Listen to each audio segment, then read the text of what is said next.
A paz do Senhor, jovens, tudo bem com vocês? Seguindo na nossa revista Tempo de Conquistas, lição 6, o encontro com Deus. Antes de entrarmos propriamente na lição, queria aqui abrir um preâmbulo para destacar 3 principais características de um encontro com Deus. A primeira delas é que ele é individual e pessoal. Independente de você ter nascido no berço evangélico, de você andar com homens e mulheres de Deus, de você ir à igreja todo domingo, independente de tudo isso, você precisa individualmente experimentar ter um encontro com o Senhor na sua vida. E esse é um marco muito importante, porque é um estreitamento do seu relacionamento com Deus. E ele é pessoal porque o Senhor nos trata pessoalmente. A forma como ele vem me encontrar e tratar comigo é diferente da forma como ele vai fazer com você, que ele faz com nossos familiares, com nossos amigos. São formas pessoais, ele sabe, ele conhece a nossa estrutura, ele sabe como nos tratar. Então, é um encontro individual e pessoal. Lembrem, por exemplo, de Moisés, que Josué, ele viveu com Moisés, ele conhecia, ele viu o relacionamento de Deus com Moisés, a amizade existente, mas independente disso, chegou o momento de Josué ter o seu próprio encontro com o Senhor.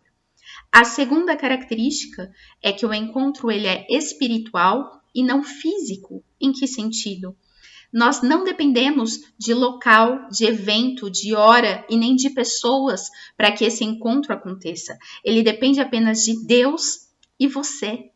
Vejam só que pode ser, obviamente, que tenhamos esse encontro na igreja, estamos suscetíveis, estamos num momento de comunhão, de adoração, mas não somente ali.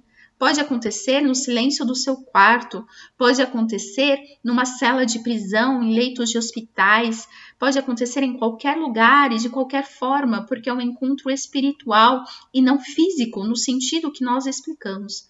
É interessante a gente observar, por exemplo, na vida de Pedro, aquele discípulo de Jesus. Ele foi chamado por Jesus, ele aceita seguir o mestre, ele vai, segue o mestre, ele vive com Jesus, ele vê milagres, ele ouve as palavras, ele aprende, mas o momento em que ele é transformado, em que ele realmente tem um encontro, é justamente no momento em que Jesus ele é levado a julgamento e depois a crucificação, em que ele se vê sem o mestre fisicamente por perto, é quando ele se arrepende genuinamente de seus atos e ali ele é transformado. O Pedro que cortou a orelha de um soldado há pouquinho tempo atrás, a partir daquele momento ele é outro Pedro, a conduta será outra. Lá em Lucas 22, 61 a 62, relata exatamente isso. Quando Pedro ele nega as 3 vezes e ele lembra do que Jesus tinha falado. E diz assim: e virando-se o Senhor, olhou para Pedro. E Pedro lembrou-se da palavra do Senhor, como lhe havia dito: antes que o galo cante hoje, me negarás 3 vezes. E saindo Pedro para fora, chorou amargamente. Esse choro foi o arrependimento genuíno de Pedro, a mudança de vida, a transformação de Pedro. Acontece aqui. A terceira característica é exatamente essa: metanoia. Metanoia é uma palavra grega que significa uma transformação profunda na sua forma de pensar. Quando você tem um verdadeiro encontro com Cristo, a sua forma de pensar, ela muda. E por ser alterada a sua forma de pensar, o seu agir, o seu falar, o seu ouvir, o seu sentir, as suas prioridades, tudo isso é alterado. Tudo isso é transformado pela graça do Senhor. Lembrem então dessas 3 características. Ela é individual e pessoal, ela é espiritual e ela também é uma transformação profunda na nossa forma de pensar. Seguindo na aula, eu queria ler com vocês o texto bíblico que está em Josué 5, 13 a 15, que fala assim: e sucedeu que, estando Josué aos pés de Jericó, levantou os seus olhos e olhou. E eis que se pôs em pé diante dele um homem que tinha na mão uma espada nua, e chegou-se Josué a ele e disse-lhe: és tu dos nossos ou dos nossos inimigos? E disse ele: não, mas venho agora como príncipe do exército do Senhor. Então Josué se prostrou sobre o seu rosto na terra e o adorou e disse-lhe: Que diz meu senhor ao seu servo? Então disse o príncipe do exército do Senhor a Josué: Descalça os sapatos de teus pés, porque o lugar em que estás é santo. E fez Josué assim. O primeiro ponto desse primeiro tópico da lição, a antessala da batalha, fala: Josué busca a vontade de Deus. Josué é um líder, sabe da necessidade e da responsabilidade que está sobre ele, que sabe que se aproxima um momento de batalha do povo, e ele decide, então, antes de tudo isso acontecer, ele sai do acampamento em Gilgal e ele vai aos pés de Jericó. E ele usa esse tempo e esse espaço para orar, refletir e buscar estratégias da parte de Deus. Quero aqui destacar uma coisa que é muito importante para as nossas vidas. Nós sabemos logicamente disso, mas às vezes a gente esquece de praticar no nosso dia a dia. Nós precisamos conhecer e buscar a vontade de Deus antes das decisões. Por quê? Porque se nós buscamos a vontade de Deus somente depois, na realidade a gente não quer a vontade de Deus. A gente só quer remediar situações que muitas vezes fugiram do nosso controle. Então, se você quer viver o que Deus tem para você, você precisa buscar antes das decisões, antes de acontecer. E Josué, ele nos ensina como, né? Nós precisamos orar, refletir e buscar estratégias da parte do Senhor. Lá em Romanos 12:2, fala sobre a boa, agradável e perfeita vontade de Deus. E não sedes conformados com este mundo, mas sedes transformados pela renovação do vosso entendimento, para que experimenteis qual seja a boa, agradável e perfeita vontade de Deus. Então, se nós queremos viver essa vontade, não a vontade permissiva, mas a vontade que nos conduz, que é diferente, então nós precisamos buscar antes das nossas decisões. Amém? A vontade de Deus, então, lembra, ela é boa, agradável e perfeita, mas ela vai ser vivenciada se você buscar antes dela. Aí, irmãos, a gente sabe que Josué ele sai justamente para buscar e se apresenta a ele o príncipe do exército do Senhor com a espada nua. Isso quer dizer que a espada estava desembainhada, estava fora do estojo, estava pronta para a guerra. Já era um sinal da resposta de Deus para Josué. E é interessante, nós precisamos sempre lembrar que os propósitos de Deus, eles são maravilhosos e ele atinge todos os pontos. Certamente, com essa batalha, óbvio, é dar a vitória ao povo de Israel, mas é também servir de juízo para um povo iníquo. Em muitas passagens bíblicas, nós vemos falar a respeito do cálice da ira do Senhor, que vai se acumulando até que transborda. E quando transborda, é um sinal de que o juízo do Senhor está vindo. Lá em Gênesis 15:16, fala assim: E a quarta geração tornará para cá, porque a medida da injustiça dos amorreus não está ainda cheia, mas está enchendo. Lá em Provérbios 29:1 fala assim: O homem que muitas vezes repreendido endurece a cerviz é essa parte aqui do nosso, atrás aqui do nosso pescoço, que nos impede o endurecimento da cerviz, significa justamente o quê? Que é a pessoa que não consegue se curvar, entenderam? E aí fala assim, a pessoa ela endurece a cerviz, quer dizer, ela não se curva, de repente será destruído sem que haja remédio. E lembrando também de Apocalipse, nós sabemos que na grande tribulação também haverá o quê? O derramamento do cálice do Senhor, é o juízo do Senhor contra a humanidade. Então, a batalha que se aproximava também era com marco como juízo para aquele povo iníquo. E aí, o próximo ponto fala, o ponto 2 do primeiro tópico fala: Josué visita o lugar da batalha. Josué, como nós vimos, ele vai aos pés de Jericó. E quando ele faz isso, a gente precisa lembrar uma promessa que Deus fez a Josué quando Josué assume a liderança do povo, lá em Josué 1:3, que fala assim: todo lugar que pisar a planta do vosso pé, vô-lo tenho dado, como eu disse a Moisés. Essa é uma promessa condicionada. O que isso significa? Significa que para cumprimento dela existe uma condição. Qual é a condição? Onde você pisar, eu te dou. Isso significa, obviamente, que onde Josué não pisasse, Deus não daria. Deus não estaria. Ele não conquistaria. Entender? Então existia uma ordem da parte de Deus para Josué, sempre, de o quê? Avance. E esse avançar de Josué era também um ato de fé, porque o avançar é a garantia o quê? Eu avanço, mas a vitória vem de Deus. Essa é a promessa do Senhor. Ele fala o quê? Eu te darei, como vô-lo tenho dado, como disse a Moisés.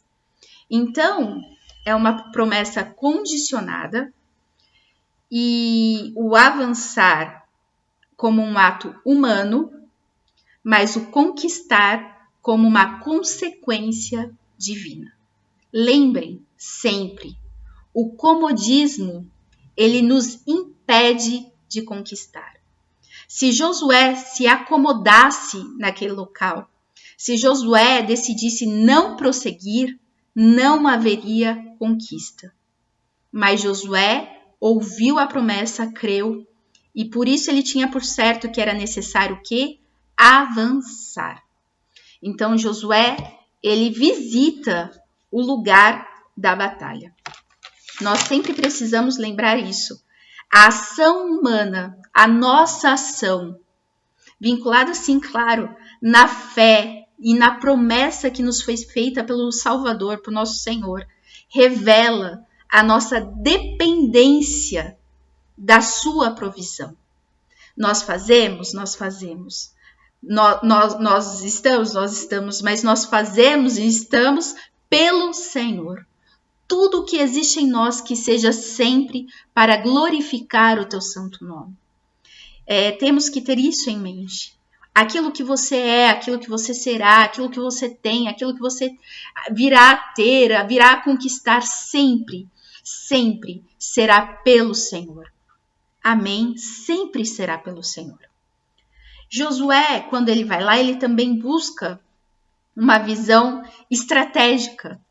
A Bíblia descreve, ele olha e ele analisa. Ele faz a sua parte. A sua parte como humano cabia sim. Ele estar preparado, analisar, pensar. Nós temos que entender que o Senhor, ele nos ajuda, ele nos conduz, ele nos orienta e que nós utilizamos os mecanismos que ele nos dá para isso. Então Josué, ele vai e ele analisa a terra. O segundo ponto da lição, o primeiro foi a antessala da batalha, e o segundo ponto é: Deus se revela a Josué. Jeremias 33:3 fala assim: clama a mim e responder-te-ei, e anunciar-te-ei coisas grandes e firmes que não sabes. Se nós queremos entender a vontade de Deus, nós precisamos buscá-la, como já foi dito, e é interessante que todo aquele que busca, Deus se revela. Tem uma passagem lá em Atos que fala sobre Cornélio, que é um gentil, e fala que ele era bom e que ele buscava Deus e que ele queria saber, até um ponto em que vai um anjo lá para falar: olha, Deus está mandando aqui uma pessoa para falar dele para você, tá bom? Lá em Atos 10, 3 e 4 fala assim: Este, quase à hora nona do dia, viu claramente numa visão um anjo de Deus que se dirigia para ele e dizia: Cornélio. O qual, fixando os olhos nele e muito atemorizado, disse: Que é, Senhor? E disse-lhe: As tuas orações e as tuas esmolas têm subido para a memória diante de Deus. Deus, ele sempre irá se revelar a todo o coração sedento de conhecê-lo. Sempre. Se você quer conhecê-lo, você precisa verdadeiramente desejar conhecê-lo. E ele vai se apresentar. Ele vai se revelar. Aí fala o Senhor dos Exércitos. É interessante que aparece o príncipe do Senhor dos Exércitos. Quando a gente lembra de Moisés, o Senhor ele se apresenta a Moisés lá em Êxodo 3 como eu sou o que sou. Isso significa que o Senhor é tudo aquilo que for necessário ele ser. E neste momento de batalha, de preparação para a guerra, é necessário que o Senhor se apresente ao seu povo como o Senhor da batalha. O que Deus, o que o Senhor, o grande eu sou, precisa, o que é necessário para o seu lar? É o Deus da cura, é o Deus da provisão. O grande eu sou é tudo aquilo que é necessário para nós. Para Josué ali, na pré-guerra, ele se apresenta como o Senhor da guerra, o Senhor dos exércitos, o Senhor da batalha. Salmo 29:8 diz: Quem é este Rei da Glória? O Senhor forte e poderoso, o Senhor poderoso na guerra. Continuando, o Senhor dos Exércitos, e aí vem o tópico 2 do segundo, diz: perto de Deus. Jeremias 29:13. E buscar-me-eis, e me achareis, quando me buscardes com todo o vosso coração. Vejam bem, no encontro, o Senhor ele se apresenta para nós. Mas após este encontro, Deus ele tem prazer de se revelar para nós. No encontro, ele se apresenta, mas quando ele se revela, ele quer, na realidade, que nós aprendamos a reconhecê-lo. Lembrem, por exemplo, tem duas passagens que a gente pode citar. O primeiro de Paulo, quando ele tem um encontro com o Senhor.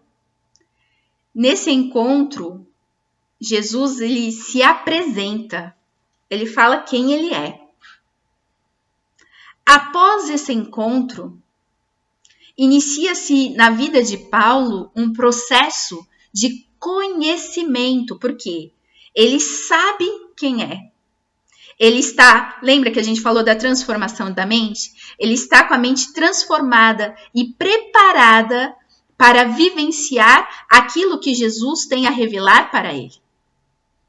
A revelação, Deus se revelando, nesse caso de Paulo, e nas nossas vidas, na realidade é um processo iniciado de conhecimento do próprio Deus. Deus quer que o conheçamos e que o reconheçamos em tudo. E é interessante que tem esse encontro e depois a gente sabe que Deus se revela a Paulo de forma tão grandiosa que naquela passagem que a gente costuma ler muito na ceia fala: eu recebi do Senhor aquilo que também vos ensinei. Paulo está dizendo, eu aprendi do próprio Jesus aquilo que eu estou ensinando a vocês. Que coisa linda! E também precisamos lembrar de uma outra situação, que são os 2 discípulos no caminho de Emaús. Eles já conheciam Jesus. Eles estavam no caminho lá conversando. Eles começaram a sentir uma presença maravilhosa. E Jesus queria não se apresentar ali. Eles já conheciam, mas Jesus queria que eles o reconhecessem. E quando Jesus parte, eles o reconhecem. Jesus quer que nós o reconheçamos. Nós tivemos um encontro. Mas agora, ele quer se revelar mais profundamente aos seus. Essa experiência que se iniciou com o encontro, ela não pode acabar. Ao contrário, ela tem que ser aprimorada na sua vida. Porque existem tantas e tantas coisas que Deus quer revelar para nós. Que Deus quer revelar para você. E essa busca de Deus tem 2 pontos. Primeiro, você tem que ter o desejo de estar,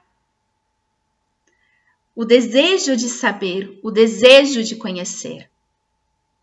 Jesus, ele fala, não deis pérola aos porcos, né? Eu não vou dar e não vou revelar àqueles que não querem, àqueles que não entenderão, àqueles que não usufruirão disso corretamente. Se você não quer, ele não vai se revelar. Mas se você profundamente desejar na sua vida, ele vai se revelar. Então, o primeiro ponto é você precisa desejar conhecê-lo. O segundo é que você precisa buscar relacionamento. O que é buscar um relacionamento? É você justamente ter atitudes de conhecimento. Quando você conhece alguém no interesse romântico, você vai buscar conhecer, né? Você vai querer saber o que a pessoa gosta de comer, onde a pessoa gosta de passear, né? Como que é a família dela. Você vai querer mais informações, se a pessoa, que tipo de filme ela gosta, de que tipo de leitura ela faz, esse tipo de coisa. Quando você tem interesse, você vai atrás. Com o Senhor não é diferente. Se você tem interesse, você precisa ter atitudes que demonstrem esse interesse. Que você precisa exatamente o quê? Buscar conhecê-lo. É através da oração, é através da leitura da palavra, é através da reflexão. Tudo isso são atitudes de conhecimento. Existe um comentário meio geral que fala, né, que quanto mais, que é normal, muitos casais, depois de um tempo, eles ficarem parecidos, né? Eu já ouvi bastante isso. Eu falo, nossa, vocês são parecidos, vocês são casados, não são tão parecidos. Por quê? Porque quando você convive com a pessoa, você pega o jeito da pessoa, a forma de vocês falarem, se comunicarem, elas vão se aproximando, se aprimorando, os pensamentos, as vontades, elas também vão se encaixando e realmente, quanto mais tempo, mais intimidade você tem com a pessoa, mais parecida você vai se tornar com essa pessoa. Às vezes pro lado bom e às vezes pro lado ruim também, mas você vai se tornar. Com Deus, o bom é que só tem o lado bom. Quanto mais você conhece a Deus, mais você se aproxima, mais você vai entendendo os desígnios do coração dele, mais você vai aproximando a sua forma de falar, a santidade dele, a sua conduta, a vontade dele, ao que ele deseja de você. Então, é muito, muito legal isso. E vejam, a Bíblia fala que quando um casal se une, eles se tornam uma só carne. Mas a Bíblia também fala que a igreja é uma só com Cristo. Nós sabemos que da tipificação do esposo, do noivo e da noiva, de Cristo como noivo e de nós, a igreja, como a sua noiva. E a Bíblia fala isso, que somos um. Somos um. Nós somos um como quando casamos e somos um em Cristo, na igreja. Vejam só. O terceiro ponto fala um novo tempo marcado pela espada. Moisés, ele tinha o seu cajado. Josué, ele tinha a sua lança. Josué 8:18 fala assim: Então o Senhor disse a Josué: Estende a lança que tens na tua mão para Ai, porque a darei na tua mão. E estendeu a lança que estava na sua mão para a cidade. A marca de seu tempo será conforme a necessidade da sua geração. A necessidade da geração de Josué era o quê? Era a lança. E era exatamente isso que Josué tinha. Era uma geração que estava sendo preparada, forjada para a batalha. E a lança é um sinal disso, é um sinal de guerra. E Josué estava sendo forjado para isso. Então lembrem que a marca da sua geração é a marca daquilo do que é necessário para ela e para a glorificação do nome do Senhor em sua vida nessa geração. O terceiro ponto, tópico, fala: Deus fala a Josué. Nós sabemos que o príncipe do Senhor fala e num primeiro momento Josué ele fica na dúvida, ele fala: você é meu inimigo ou você é meu aliado? Falta a Josué num primeiro momento discernimento espiritual de quem estava falando com ele. Discernimento espiritual é reconhecimento de quem está por trás da situação. O discernimento espiritual é importantíssimo porque ele vai além daquilo do que é visível e entendível fisicamente para nós. Vai nas razões espirituais da situação, do que está por trás. Uma pessoa, ela precisa ter discernimento de Deus, porque esse discernimento vai permitir com que seja desviada de armadilhas, vai impedir com que o inimigo venha trazer confusão no meio do arraial. Então é necessário que nós tenhamos discernimento espiritual. Josué, num primeiro momento, ele não teve esse discernimento. Mas nós precisamos buscar de Deus, ainda mais para os nossos tempos, onde existem tantas vozes, e muitas vezes vozes falando em nome de Deus, mas não são. São vozes somente para trazer confusão. É uma tentativa do inimigo de lançar dúvidas. Mas Jesus disse: eu conheço as minhas ovelhas, e das minhas ovelhas eu sou conhecido, porque a ovelha conhece a voz do seu pastor. Diante de tantas vozes, nós precisamos reconhecer qual é a voz que sobressai a todas elas, e é a voz do nosso Senhor. 1 Coríntios 2,15 fala assim: mas o que é espiritual discerne bem tudo, e ele de ninguém é discernido.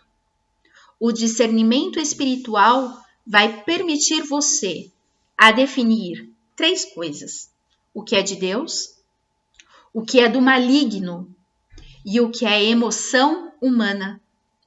Porque às vezes a gente quer se auto-enganar, mas o discernimento não nos permite. Não adianta a gente falar para Deus: ó Deus, tem uma pessoa que eu gosto e se for da tua vontade que ela continue respirando. Isso não é discernimento.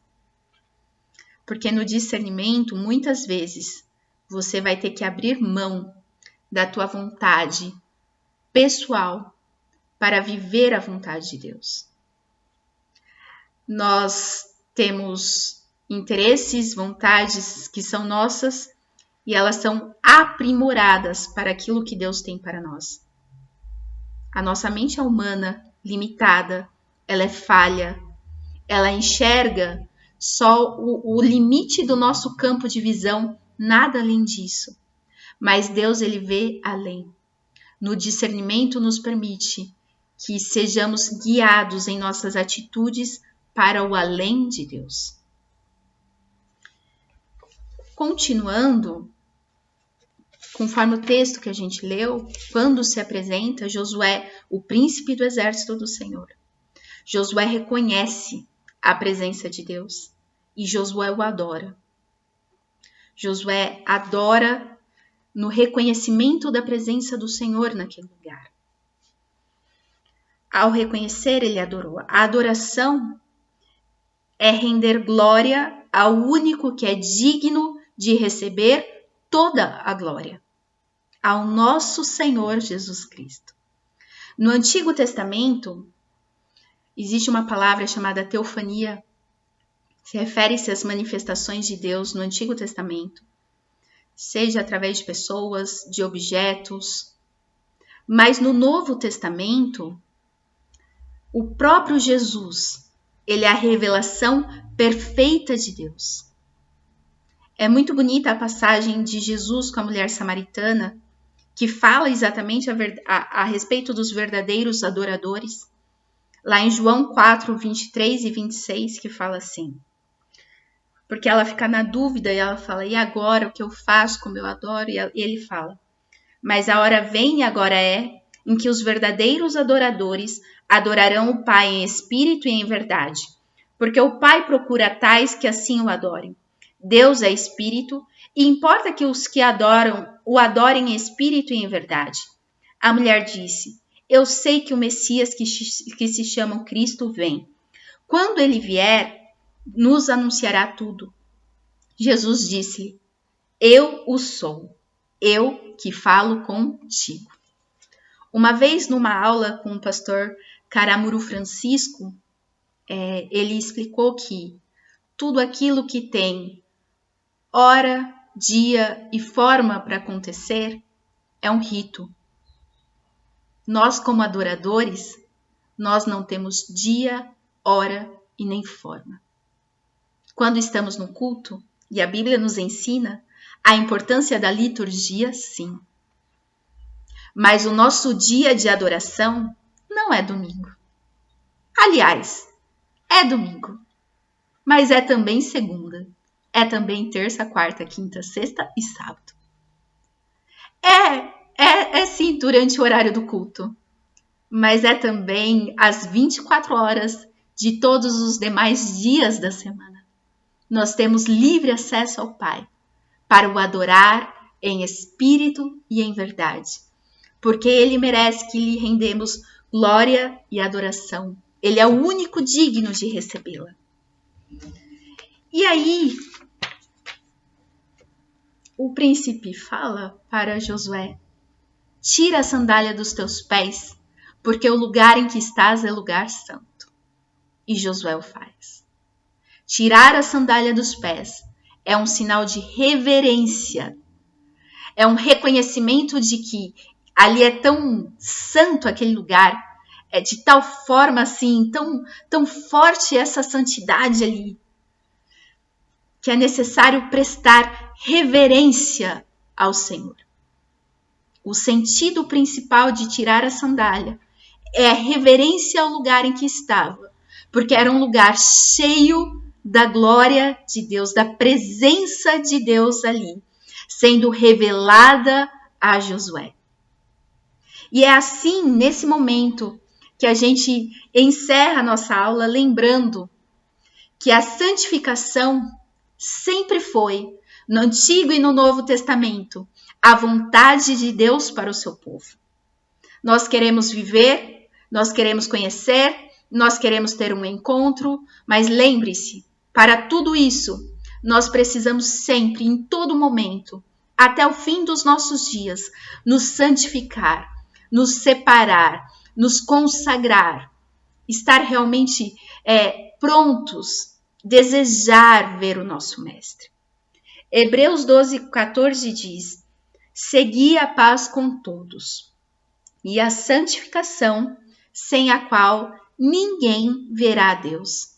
Se você deseja ver o seu mestre, se você deseja andar com o seu mestre, saiba que você precisa entrar nesse processo, que é um processo muitas vezes dolorido, que é um processo de renúncia, mas é um processo mais do que necessário, que é o processo de santificação.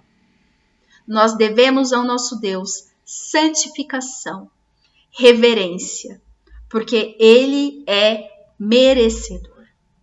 Que em tudo o Senhor os abençoe, os guarde e que seja uma semana abençoada e cheia da presença e da graça de Deus sobre as suas vidas, sobre as nossas vidas. Amém.